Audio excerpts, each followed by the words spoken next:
Bonjour à tous. Après plusieurs mois d'entraînement à l'utilisation de Blender en version 2.8.1, je vous livre le premier tutoriel qui vous apprendra à réaliser un rendu comme celui que vous pouvez voir à l'écran. Ce tutoriel est simple, le rendu est composé de deux circuits imprimés, dessinés avec Inkscape et intégrés dans Blender.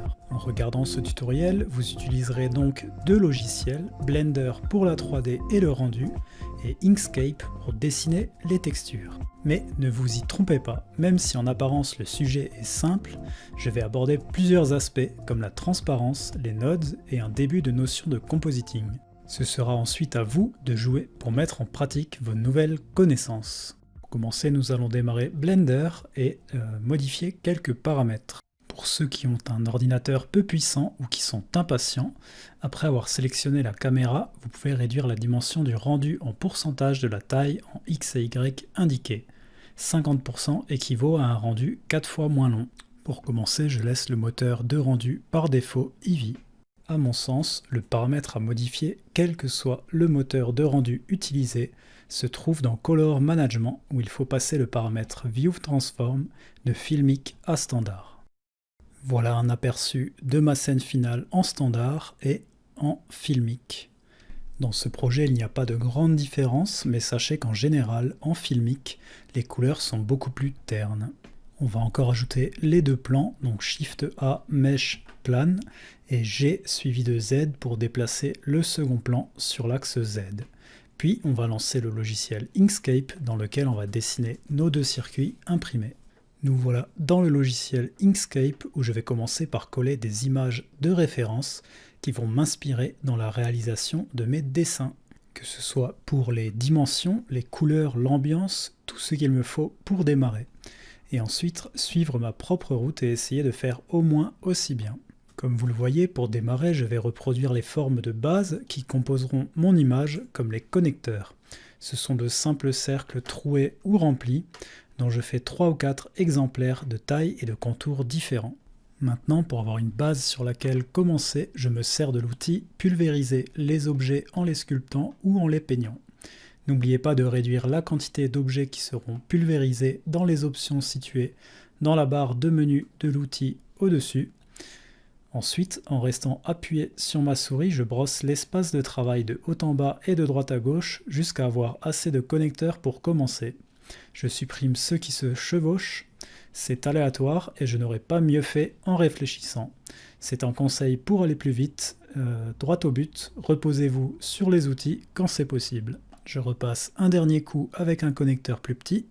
Une fois que je juge que c'est suffisant pour commencer, je vais produire des formes de liaison de base que je relie à mes connecteurs après en avoir défini l'épaisseur et la couleur. Pour ne rien vous cacher, j'ai répété l'opération pendant près d'1 heure, mais je vous ai accéléré cette partie qui n'est qu'une répétition d'opérations, de traçage de lignes et de modification d'épaisseur et de couleur de contour.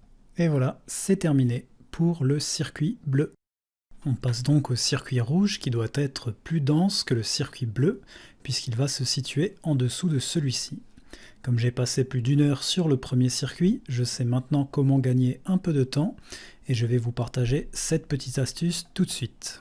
Comme vous pouvez le voir en accéléré, je me contente de tracer des liens avec l'outil de traçage de base, mais ensuite je vais sélectionner un de mes nouveaux liens et aller dans le menu édition, sélectionner même et utiliser fond et contour.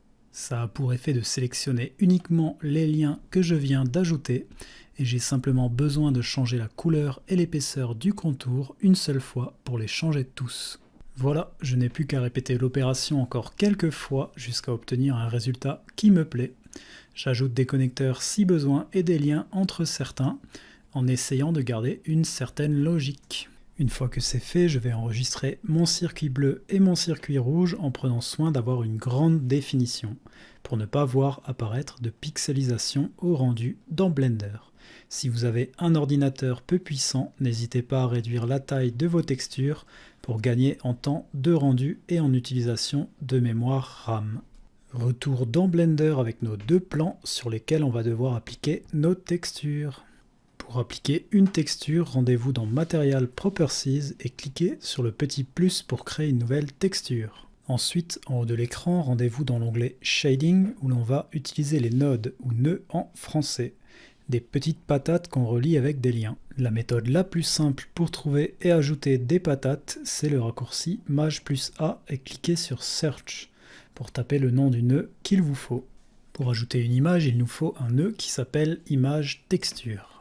Une fois que vous l'avez ajouté, reliez sa sortie color. Les sorties sont à droite des nœuds, à l'entrée base color du nœud Principlet BSDF. Les entrées sont à gauche des nœuds. Ensuite, cliquez sur Open pour sélectionner votre image. En déplaçant le plan qui cache notre plan du dessous, on peut bien voir qu'on a notre circuit imprimé qui s'est affiché sur le plan. Je vous invite à étirer le plan sur le bon axe avec le raccourci S plus X, Y ou Z en fonction de l'axe sur lequel vous voulez scaler ou en français agrandir. À cette étape, je vais ajouter une surface de couleur unie sous mes circuits. Puis je vais retourner à ma texture qui ne me plaît pas puisque ce qui devrait être transparent ne l'est pas. À la place, le fond est noir et opaque.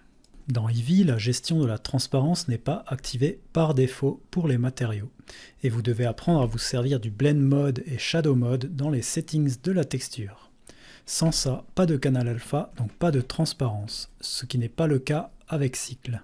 Mais ces paramètres ne font pas tout. En effet, il va aussi vous falloir utiliser les bonnes patates et les relier entre elles de la bonne manière, pour voir apparaître la transparence, ou plutôt voir disparaître l'opacité. En premier lieu, j'ai donc ajouté un shader transparent BSDF qui sait gérer la transparence dans Eevee. Résultat, ma texture est entièrement noire. Un coup de génie à ce niveau-là est d'ajouter un nœud d'inversion inverte, en anglais, entre l'image texture et le transparent BSDF. Et voilà, la magie opère. Maintenant, ce que je veux, c'est que mon circuit émette de la lumière. Il va donc falloir que j'ajoute un shader de type émission que je vais mixer à ce que j'ai déjà à l'aide d'un nœud Mix Shader prévu à cet effet. Avant d'émettre, je vais déjà essayer d'appliquer une couleur de base, donc par exemple le bleu, sur mon circuit qui est pour l'instant noir. Pour cela, j'ajoute un node RGB donc qui me permet de sélectionner une seule couleur. Si vous jouez avec le paramètre FAC du Mix Shader, vous vous rendez compte qu'il influe sur l'influence qu'a un shader sur le second. 0, on ne voit que le premier shader, et 1, on ne voit que le second, la couleur bleue. Alors moi, je ne veux pas une seule valeur de FAC pour l'ensemble de ma texture, donc 1 ou 0. Il faut que je récupère cette valeur à 1 sur le tracé de mon circuit, pour que celui-ci apparaisse en bleu, et à 0 autour du circuit pour que le fond reste transparent. Donc soit le transparent du premier shader en entrée du Mix Shader qui soit appliqué. Donc je vais relier l'alpha de ma texture à la FAC de mon Mix Shader avec une color ramp pour voir la superposition du bleu sur le noir. Donc sans modifier ma rampe, j'ai du bleu qui recouvre entièrement le noir et c'est ce que je veux.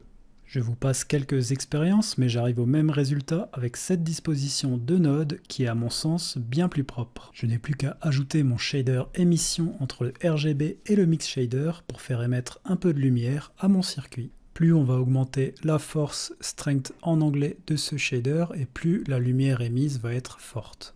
C'est bientôt le moment de vérité, est-ce que notre texture va être lumineuse au rendu? Eh bien non, ce n'est pas lumineux. Donc je vais aller dans les Render Properties et changer le moteur de rendu de Eevee à Cycle. En Render Mode, donc Z plus 8, on voit bien que avec Cycle, notre shader émission émet bien de la lumière sur la surface que j'ai mis sous le circuit. Alors mon second problème, c'est qu'on a une ombre qui est projetée sur la surface que j'ai mis en dessous et je ne veux pas cette ombre. Donc en fait on a cette lumière là qu'on va supprimer, voilà. Donc on a déjà un rendu qui ressemble un peu plus à ce que je voulais, voilà, avec l'émission de la lumière donc qui est un peu puissante, hein, parce que elle crée des ombres lumineuses. Pour essayer de régler ce problème, je vais jouer avec les couleurs donc de mon node RGB et la force de mon node émission, donc pour essayer d'avoir quelque chose qui convient plus à ce que je recherche. Alors vu du dessus, on commence à se rapprocher de ce que je veux. C'est pas encore tout à fait ça, mais on voit que ça s'améliore. Donc je vais dupliquer ma texture bleue sur mon deuxième plan. Donc en la sélectionnant et en appuyant sur New Material, donc c'est le petit fichier qui est à droite du nom de la texture. Et ensuite je peux modifier la couleur indépendamment du matériau. Donc créer un deuxième matériau. Voilà ce que j'obtiens après quelques minutes à descendre et monter mes textures. Donc on voit que les couleurs se mélangent. Je pense que la force de l'émission est trop forte et qu'on va devoir travailler là-dessus. Mais avant ça, je vais régler un peu ma caméra, donc pour ne pas avoir une vue vraiment de côté, mais une vue par-dessus, avec un léger angle vers mes deux circuits. Alors je vous ai laissé au montage ce petit circuit vu du dessus, où on voit bien que bleu plus rouge, ça fait du rose. Alors nous revoilà un peu plus tard avec la force du shader émission, que j'ai passé de 25 à 2 ou 3. On se rapproche de l'image qui m'a inspiré, mais mon image n'est pas encore aussi sombre que ce que j'aimerais. Si on y regarde de plus près, on se rend compte aussi qu'il y a des variations de couleurs, ou je dirais même de luminosité, entre l'avant du circuit et l'arrière-plan. Comme dans notre cas, ce n'est pas le circuit qui réfléchit une lumière qui serait émise de l'extérieur, mais le circuit lui-même qui la produit, il va falloir s'amuser un peu avec les nodes pour ajouter des zones qui réfléchissent moins que d'autres. Pour cela, on va ajouter un nœud de type Wave Texture ou texture de vague qu'on va paramétrer pour avoir quelques stries moins lumineuses que d'autres sur notre circuit. Donc je l'applique en premier lieu directement sur le Material Output pour avoir un aperçu de ce que ça va donner ensuite. Ayez bien en tête que chaque pixel blanc visible vaut 1 alors qu'un pixel noir vaudra 0. Et on va graduellement comme ça de 0 à 1. Donc du blanc au noir en passant par le gris. Je le précise puisqu'on va devoir faire un peu de mat ensuite. Donc comme je veux appliquer cet effet à la force de l'émission de mon shader émission, je vais mettre la sortie color de ma wave texture sur mon entrée strength de mon shader émission. Comme je vous le disais, le problème qu'on a maintenant, c'est qu'on a des zones noires de la wave texture qui sont égales à 0 et qui font que le circuit n'émet plus de lumière à certains endroits. Je vais donc ajouter un nœud mat qui pour chaque pixel de ma wave texture va ajouter add une certaine valeur définie dans value. On passe donc d'une force d'émission de 0 à 1 à une échelle de 0,5 à 1,5. Logique puisqu'on ajoute 0,5 à chaque pixel. Voilà le rendu que j'obtiens à cette étape-là. Donc on voit bien que le bleu est un peu plus sombre à certains endroits. On remarque encore que l'image est très grise alors qu'il ne devrait y avoir que du noir, de la lumière rouge et de la lumière bleue. Alors c'est un paramètre qui est bien caché dans World Properties qu'il faut changer. Donc c'est la couleur dans Surface qu'il faut passer de gris à noir. Ça a pour effet d'assombrir le monde qui est autour de votre scène. Et comme le noir est la couleur qui absorbe le plus la lumière qui est émise, il n'y a pas de création de lumière grise dans notre scène. On se rapproche maintenant de plus en plus du rendu final qu'on aimerait obtenir. Comme mon circuit ne ressort pas encore assez de l'obscurité, j'ai la présence d'esprit de vérifier la texture que j'ai appliquée au début sur le plan au fond de ma scène, et en passant sa couleur de base de blanc à noir, elle absorbe maintenant la lumière au lieu de la refléter. Par contre, ce que je veux, c'est une différence plus marquée entre l'émission la moins forte et l'émission la plus forte sur mon circuit. Je vais donc multiplier les valeurs transmises par la texture de vague avec le nœud mat et la fonction multiply. Un calcul mental rapide nous donne pour la valeur minimum noire de 0 plus 0,5 fois 10 égale 5 et pour la valeur maximum blanche de 1 plus 0,5 fois 10 égale à 15.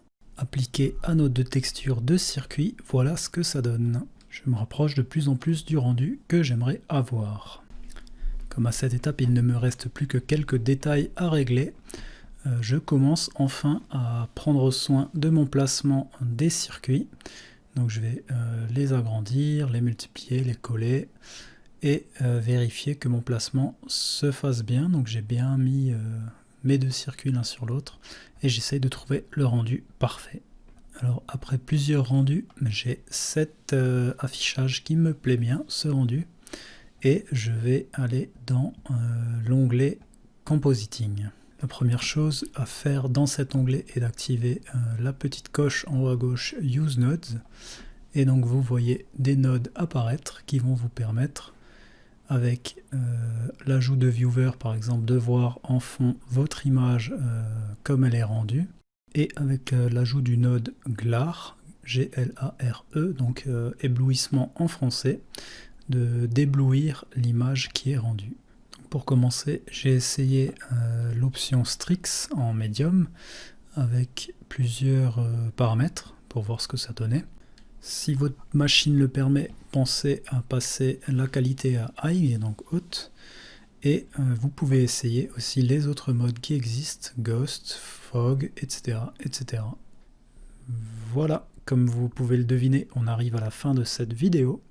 Si elle vous a plu, n'hésitez pas à le dire dans les commentaires. Toutes les remarques sont bonnes à prendre. Je vous dis à bientôt. Si ce n'est pas encore fait, abonnez-vous à la chaîne et ajoutez un petit pouce bleu sous cette vidéo. Voilà, merci, à bientôt.